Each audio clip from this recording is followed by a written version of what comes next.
ગોપાલભાઈ, તમે જે 20 લાખની કારમાં ફરી રહ્યા છો, તો જનતા પૂછવા માંગી રહી છે કે ગાંધીનગર મ્યુનિસિપલ કોર્પોરેશનની ચૂંટણી અને ગુજરાત વિધાનસભાની 2022ની ચૂંટણી દરમિયાન આમ આદમી પાર્ટીએ જે ટિકિટની વહેંચણી કરી છે તેમાં તમે અંડર ટેબલ લીધું છે તેનો ખુલાસો કરો. નમસ્કાર દોસ્તો, હું રાની સિંહ, રાષ્ટ્રીય મહાસચિવ લોકતાંત્રિક આવાજ પરથી આપ સૌનું હાર્દિક સ્વાગત કરું છું. દોસ્તો, અમારા લોકતાંત્રિક આવાજના રાષ્ટ્રીય સંયોજક શ્રી રજનીશસિંહ તોમર સાહેબે ગોપાલ ઇટાલિયાની જે 20 લાખની ગાડી માટેની જે વાત કરી હતી, એનામાં ગોપાલભાઈ ઇટાલિયા એ 20 લાખની કારમાં બેસીને જે વિડીયો બનાવ્યો છે એ વિડીયો જુઓ તમે.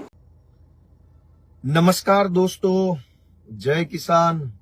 હું છું ગોપાલ ઇટાલિયા, વિસાવદર, ભેસાણ અને જુનાગઢ ગ્રામ્ય મત વિસ્તારનો આમ આદમી પાર્ટીનો ઉમેદવાર. દોસ્તો, તમે વિડીયો જોયો. વિડીયોમાં જે ગોપાલભાઈ જે કારમાં બેઠા છે એ કારમાં જો ઉપર ખોલવાવાળો પણ કાચ છે કે જે આપણે ઊભા થઈ અને જનતાને અભિવાદન કરી શકીએ એવું ગોપાલભાઈએ એ કારમાં જોવાય છે. બીજું દોસ્તો દેખો, કારમાં પાછળ એક કમ્ફર્ટેબલ આરામથી બેસી શકાય એવી સીટ છે. ગોપાલભાઈ જે બેઠા છે એની પાછળ સીટ જોવાય છે અને એની પાછળ પણ સીટ છે અને જે સીટ આપણે બેસીએ તો પકડવાનું હેન્ડલ જે દેખાય છે એ પણ છે.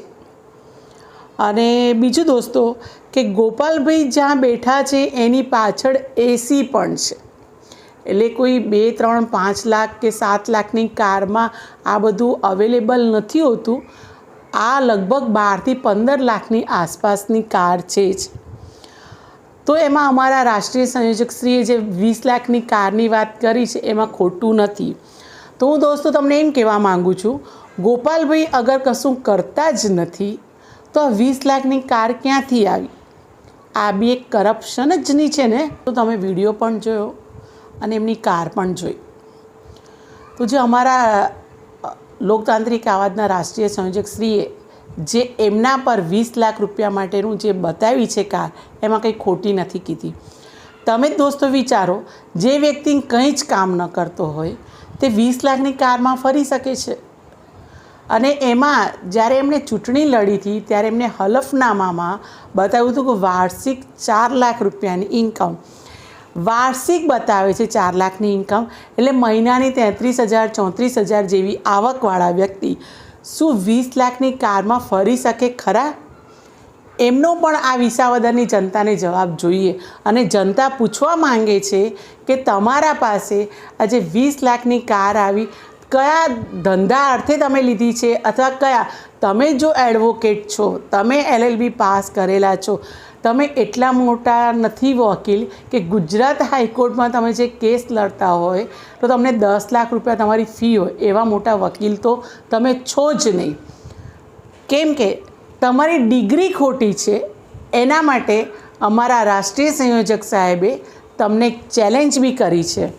અને જો તમે સાચે તમને લાગે છે કે આ વસ્તુ 100% સાચી છે કે મેં LLBની ડિગ્રી ખોટી લીધી છે, તો તમે અમારા રાષ્ટ્રીય સંયોજક સાહેબને જવાબ આપો. દોસ્તો, આજે અમારા લોકતાંત્રિક આવાજના રાષ્ટ્રીય સંયોજકશ્રીએ એક ઇન્ટરવ્યૂમાં એમને બતાવ્યું હતું અને ઇન્ટરવ્યૂમાં એમને કીધેલું છે કે જો ગોપાલભાઈ ઇટાલિયાની ચૂંટણીનું જે ઉમેદવારીનું ફોર્મ ભરે છે અને એમાં જો એ પોતે LLBની ડિગ્રી બતાવે છે તો તોમર સર એ ઉમેદવારી કેન્સલ કરાવવા માટે એક નોટિસ આપશે.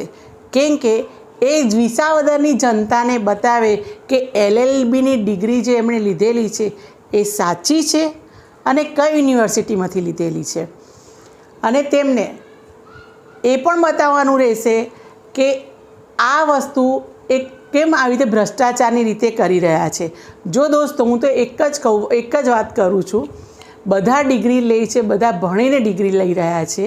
તો ગોપાલભાઈ ઇટાલિયાનું એમ કહેવા માગું છું કે ગોપાલભાઈ ઇટાલિયા, તમારી આમ આદમી પાર્ટી કટ્ટર ઈમાનદાર પાર્ટી છે, તો તમે આ ભ્રષ્ટાચારથી કે ખોટી રીતે LLBની ડિગ્રી લઈ અને વિસાવદરની ભોળી ભાળી જનતાને કેમ છેતરવા માંગો છો?